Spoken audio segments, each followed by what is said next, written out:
Clarence Waldron. Welcome back to Black Muse. Tonight's guest is the one and only Mary Green. She's the founder of the Black Women's Expo, which is celebrating its 30th anniversary this summer. It is the Yes. largest and the longest running expo targeting Black women. We're very happy to have her here. This is the Women's History Month, and she's making history every day. So we're very happy to have her. And let me just stop and give it to you, Mary. How are you? And how are you? Good, good, good. So let's start at the very beginning. Um, Here we are, 30 years. Did you ever plan, did you dream that you would be sitting here talking about Black Women's Expo 30 years Not at later? all. Not at all. I mean, I don't, at that time, I don't think we thought we may get back past year one, to be honest with you. I mean, we were stepping off into something that we didn't really know how to do. But I'm one who says that, if it's being done, somebody else can do it, I can. So we just, put it together, what we thought would work in terms of having seminars and workshops and having an advisory committee of women, having entertainment and music. We were a radio station, so we're going to have that main stage entertainment. But we, took a, dive by going into McCormick Place from the very beginning, going to general services contractors who didn't want to even return our calls at the time. We were too small to even be, to be serious about. But we made it happen. And so did we think it would even take off or that it would be accepted and um, widely appreciated as it is? I don't think so. Not at all. Certainly not 30 years, maybe a few years. Yeah, yeah. What inspired you to start the expo? What was going on that you felt that I need to do this? I can do this. Well, we had actually been a part of one of the local expos as a radio station, just as a marketing partner with it. We also put some of our advertisers in as sponsors. Didn't quite appreciate or like the way it was handled all the way around. And so we knew that we couldn't continue with it. I'll be honest with you, but I decided that I think I can do this and that it should be focused on our target audience. And our target audience with V103 at that time was female, Black women. 60% female, 40% male. And so it was the kind of thing I said, we need to talk about this and we need to talk about that. The FCC had relaxed rules on radio stations and doing public affairs programming. So we weren't doing as much as we used to or had done in the years before. We put together committee of women. There were about 30 of us, women from community organizations around the city, from some of our advertisers. And we just started to put it together. And of course, when you put together the community folk, they're going to come up with ideas of what we should talk about. Some of the issues that we're facing in the community, we need to really hammer on those. We had town hall meetings. We just did all we could do. And it was really funny because many of the radio station advertisers became our first sponsors. So it was kind of easy to put it together from the start. But keeping it together over 30 years hasn't always been easy. Who were some of the celebs that Oh helped you my out in the God. very first, or the very first few? Yeah. Yeah, our very first show was Carol Mosley Braun. Oh, She okay. was our keynote at our Phenomenal Woman Awards. We knew that we wanted to recognize women, so we put together a gala that would recognize 10 women from the Chicago area. And she was our keynote speaker from the beginning. But right after that, it was Maya Angelou, and Maya Angelou couldn't make it the night before, and one of my advisory committee members, Nikki Zoller, in fact, put in a call to Oprah, and before we knew it, we had Oprah. And I couldn't believe it either. I was in Wow. tears. I was on the floor, and McCormick. I was there. I was everything, all the emotions. And then the year following that, then Maya was able to come. So we've had all the big names: Cicely Tyson, Debbie Allen, just every name imaginable. One of my favorite, of course, was Winnie Mandela. So we just thought out of the box and made it happen. Yeah, yeah. What are the challenges for producing the expo every year? What's the the hard work that you're putting into it that we don't know Yeah. about. Yeah. That you don't know about. Probably what you don't know about, because everybody thinks it's so easy for us because they see these names, they see these brands and these logos, and they think we got all the sponsors in the world. And that, that's one of the main things that a lot of women ask me, especially younger who are coming up or doing events. How do you get these sponsors? Well, it's not easy. And I think this year is probably going to be easy, not easy at all with the way things are changing in many of the corporations. But we realized that we had something that they wanted. I mean, not many, all of the sponsors that you see are targeting African Americans in some kind of way with their products and their services. So we were just able to get to them. Uh, and through all of the hard work and our packages and what we put together, we convinced them that this is someplace they need to be. And after the first year of doing it, they will always repeat. We had big audiences. And, one of the things that made us, I think, just stay around so long is we gave all of our clients exactly what we said. And I think that's the biggest mistake you can make is, offer a lot and don't deliver.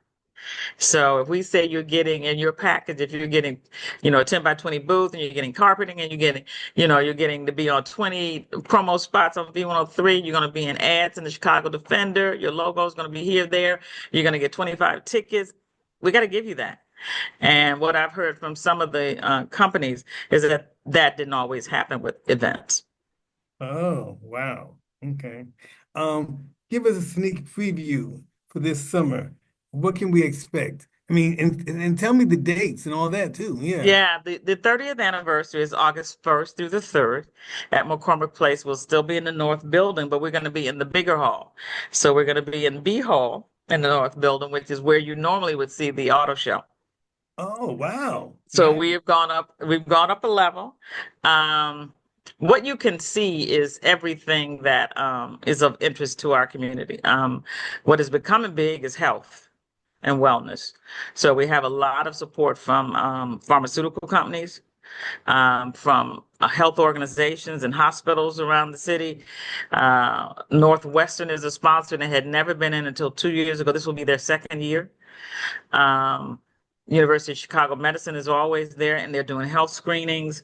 Now we got the pharmaceutical companies all interested in the expo. So whether that's Gilead or Viv Healthcare or Eli Lilly, so it's been growing since the pandemic. Actually, that they want to come and and really talk to our community. So you can expect to see that. You're going to see a big area that's going to be health and wellness. You're going to see a big area that's going to be beauty and hair. I mean, that's who we are. And, that we have a lot of women that have gone into that business, into that industry.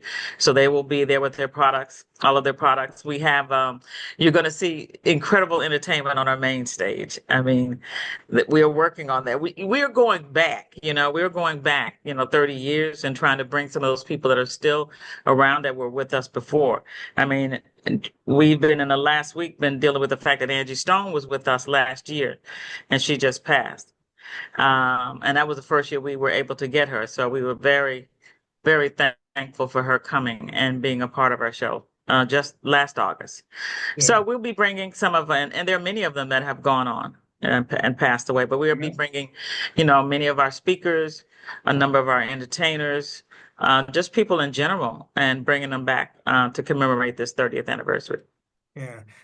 Let's stop there with Angie Stone. How will you remember Angie Stone?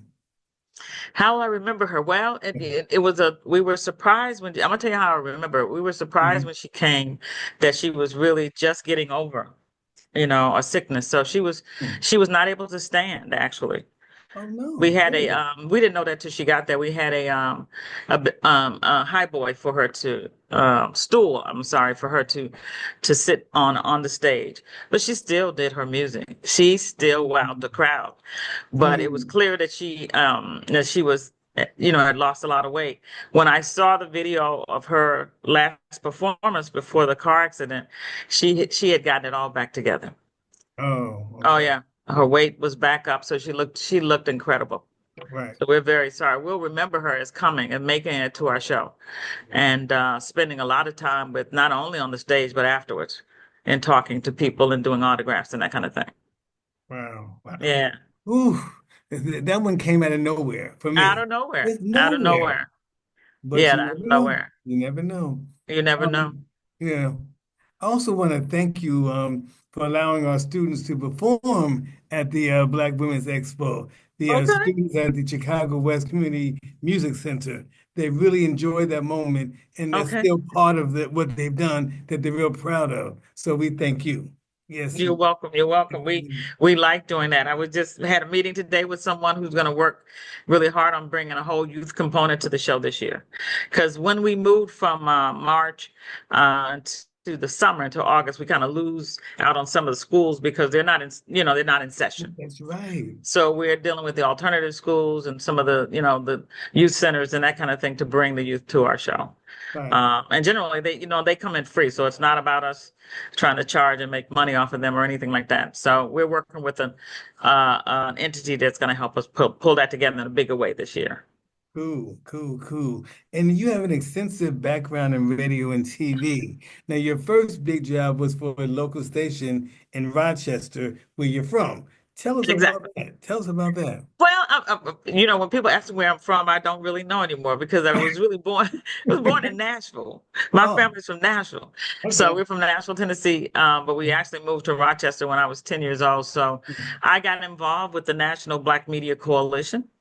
My boss actually did. I worked for a community organization, and we formed the Rochester Black Media Coalition. And so he was the first president of the national before Pluria Marshall. My executive director was named James McCullough. So we would travel to DC and be a part of those conferences. But when in Rochester, there were no blacks behind, in front of the camera. So we started to protest and just, picket stations, the television stations mainly that did not have any blacks in front of the camera.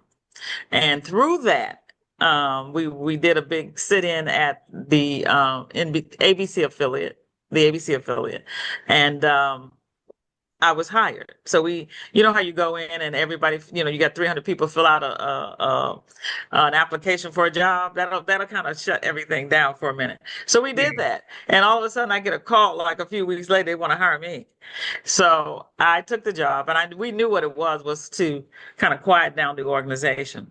But I took the job, and I worked in programming, and they taught me television programming. Hmm. So I worked for something called it was a syndicated program, and that's where I learned what I eventually started to do when I came to Chicago. But it was through a conference that a National Association of Broadcasters conference that I got to Chicago. I was in a plenary session. There was a whole panel of network executives, and it was a big, thousands of people in this room. And then when they got to the Q&A part, I got to a mic and I asked them about what was happening and seemed to be happening a lot is there were television programming with white male father figures and black boys. Hmm. Hmm. And I asked them, where did that come from? And why was that happening? And did they realize the message they were sending to our community? And they looked at each other and said, "Oh my God!" And they kept looking to see who's going to answer that. And finally, one gentleman attempted. Attempted to answer it, and he did all right. And I said, "Thank you." I walked away from the mic that was in the middle of the floor, and I went out to the ladies' room. When I came out of the bathroom stall, there was a woman there with a card from NBC here. She said, "I think I got a job for you." Oh my God. Really? And when I came out of the bathroom, there were television cameras wanting to know who I was and where did I get that from? Yeah. So a few Wow. weeks later, I was flown to Chicago to interview for a job here at NBC. Wow. Cool, cool, Yeah. cool. All right, so then you also ended up in radio. Well, yeah. So Yeah. a few years later, they started to lay off everybody at NBC. You know how it goes. All the Yeah. programming people, Yeah. we were the first to go. Yeah. And I actually met Beverly Price, who was the executive producer of the syndicated program for Johnson Publishing, and she hired me, and I began to work with her. And then a year later, I met Barry Mayo, who had just bought BMX and changed it to V103. And I asked him, could I bring him an idea for the station? And he said, okay, what kind of idea? He said, well, let me say this. We need to do a coming out party for V103. He said, you think you could bring me an idea for an event? I said, yeah. I never was one that didn't think I couldn't, right? Now, I knew about stepping. I couldn't step, but I knew that it was a big deal for African Americans in the market. If you want to get their attention, I brought him the idea of a stepping out party. And that was the name of it. And he looked at me, he said, what is stepping? And when I told him all of that, and he said, oh my God, he said, what, you need to come and work for us. And he offered me the job as the promotion and marketing director for V103. Wow. Yes. Okay. So there was a stepping out party, and then a few years later, I think you probably know that we created the world's largest steppers competition. Yes. Yes. So now at some point you definitely dealt with Herb Kent, the late Herb Kent. Oh my God, did I Yeah. deal with Herb Kent and Doug Banks and everybody back in those days for sure. Oh yeah. They were on the air, even while I was there, some of them, and after I left, I still was connected to the radio station with the expo and with the world's largest steppers competition. But yeah, no doubt. Got it. So now, what I don't know is, where did you study marketing and promotions? Well, that's a good thing. I studied almost everything on the job. Oh, okay. Okay. I really did. I mean, I took a couple of years of college when I was in Rochester. Um, didn't finish. Didn't finish. But started to work. I mean, I started to work at a radio station while I was there, and I worked in the ABC affiliate while I was there. I started to raise a family. I had 3 boys, and it just kept going. It just kept going. But I really started to hone in on that when I was on the job. I mean, when I got to V103, I mean, not only did I do their events, but we had to market the radio station. And we had a huge marketing budget that I managed. And, I don't know, I think my mother just instilled in me that, you can almost do anything you think about. And so I didn't, I kept learning on the backside somewhere, but continued to do what I thought was right for the station in terms of getting the word out there. I mean, even the events we did. I mean, we did the first ever radio station in the country, a USO tour.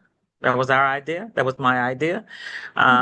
So we came up with creative things to do in order to get advertised, and that was to get on the Mercedes-Benz account for our sales department, and they were not, open to, giving that kind of dollars to Black radio stations. But when we came up with this idea of bringing Black musical artists to London and to Germany, then it changed. And we did those 2 tours. Yeah. So we were all in the Paris, all over. Yeah. Okay. Cool. For great ideas. Yeah. You pretty much have already answered this question, but I'm going to ask you again. I just always enjoy formally asking this question. Who inspired you? You mentioned your mother, It's my mother. All right, go ahead. Yes. It is definitely my mother. She was a single mom. Oh. There was 6 of us, 3 girls and 3 boys. She worked, multiple jobs, it seemed like, in a week. But she kept us all together. I mean, it would have been so easy to not. She kept us together. And I knew I stayed close to her, so I was always aware of what was going on, and I would see her very sad sometimes, and well, she would say, "I just got the blues." I would say, "What's wrong, Mom?" "No, I just got the blues." But it was very difficult what she was doing, but she was determined to not only keep us together, but instill in us, how to make it. We laugh about that. My younger brother got all of it. He went to Brown University, Okay. but he got it all, but he went to Catholic schools, but we were all in support of each other.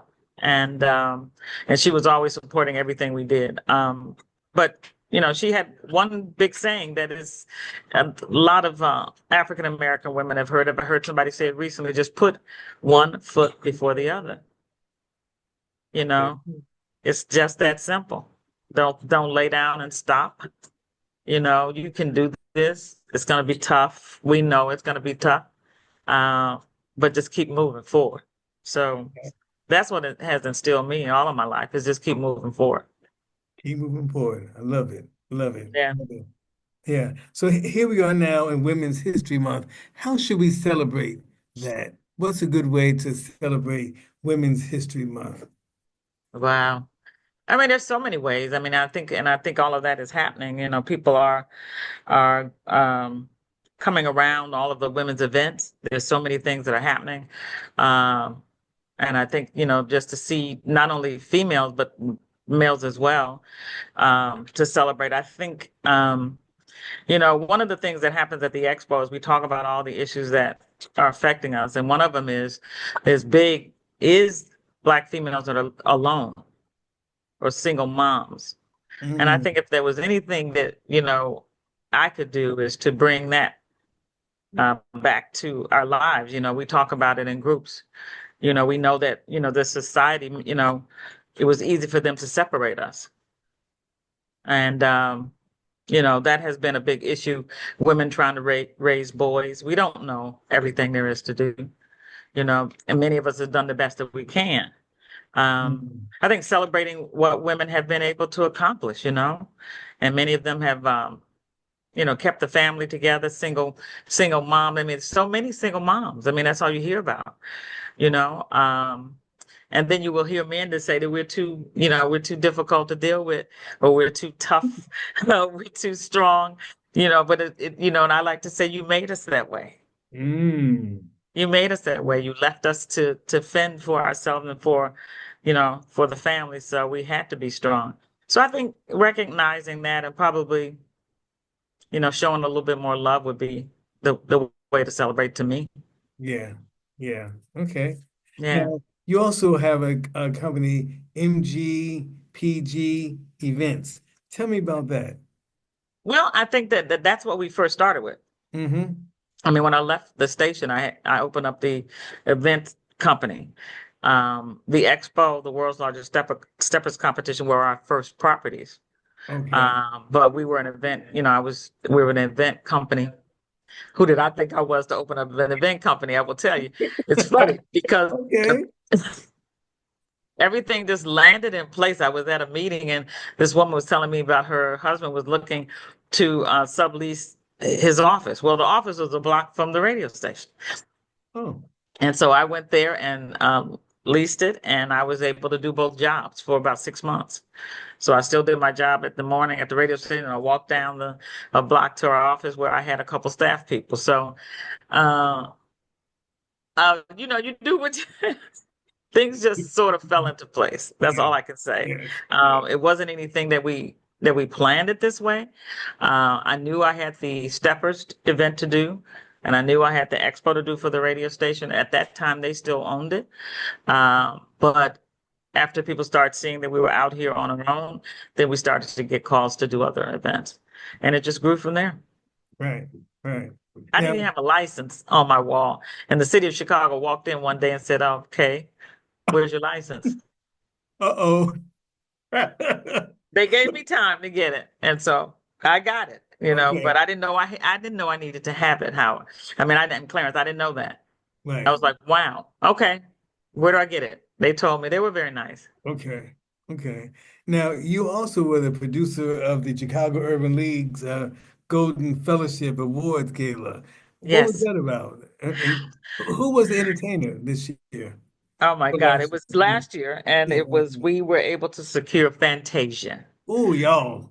and it Oh, was y'all. fantastic. Oh, gosh. It was fantastic. She was exactly what we needed and wanted to have. I mean, this event grew from the year before to what we did in 2024. We had it was November 9th. There were 2,500 guests for dinner.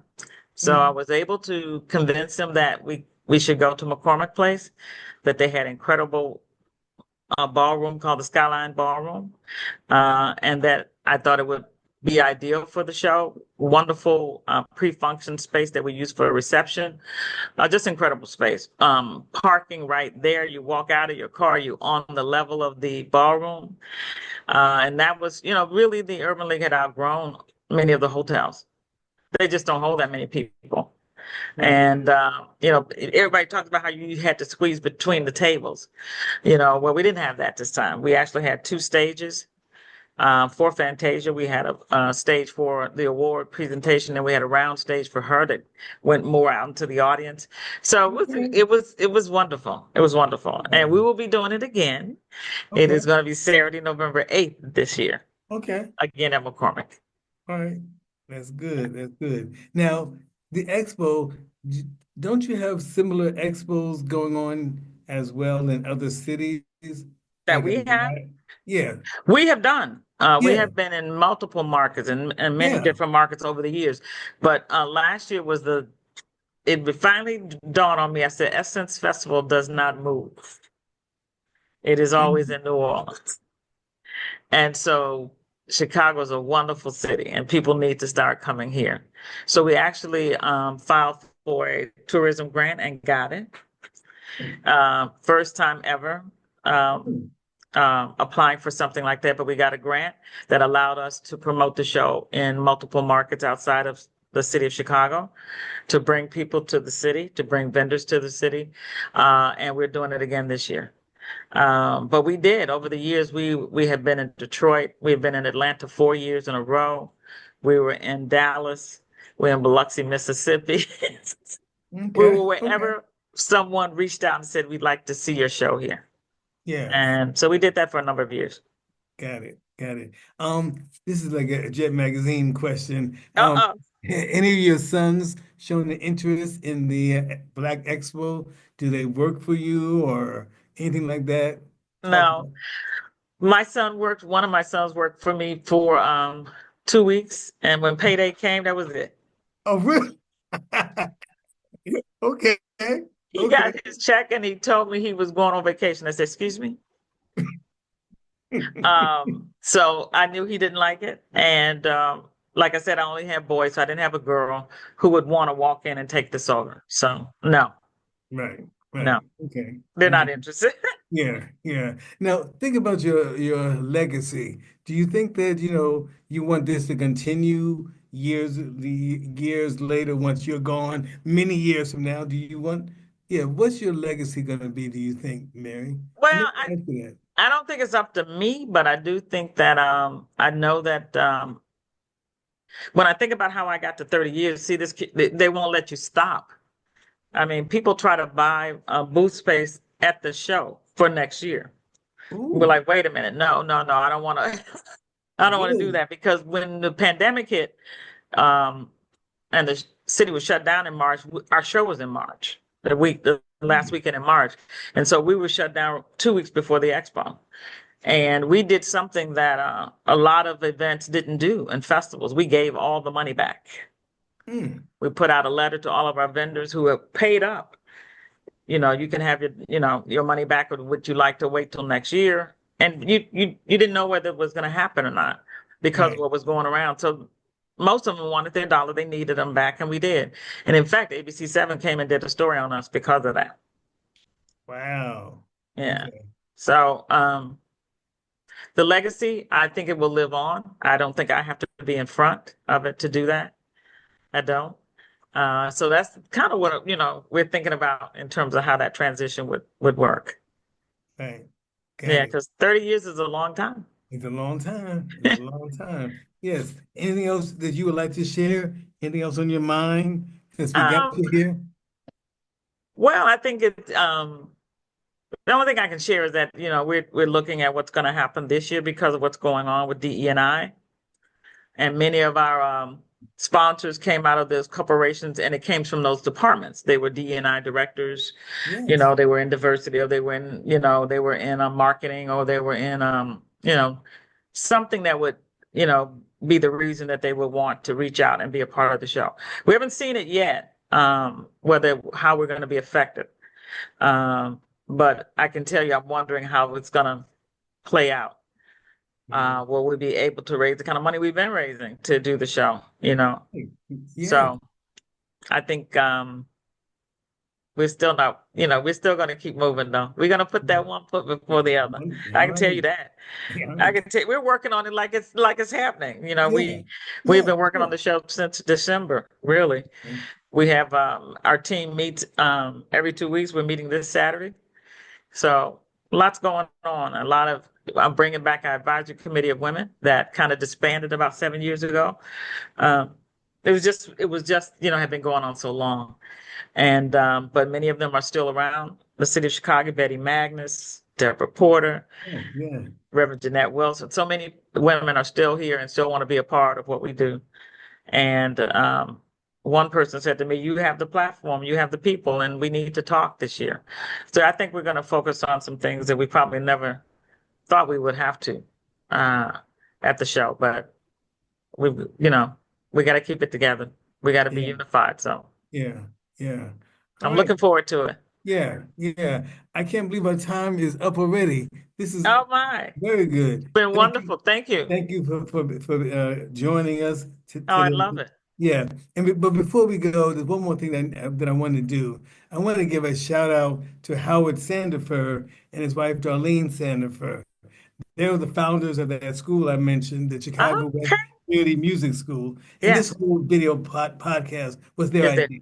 So they Oh said, wow. Thank let's you, have let's Howard. have lively conversations. So I think we just did that, I man. think we We just did. did I think we did. that. No doubt. No doubt. So thank you and Thank thank you. them as Thank you well. both. Thank you both.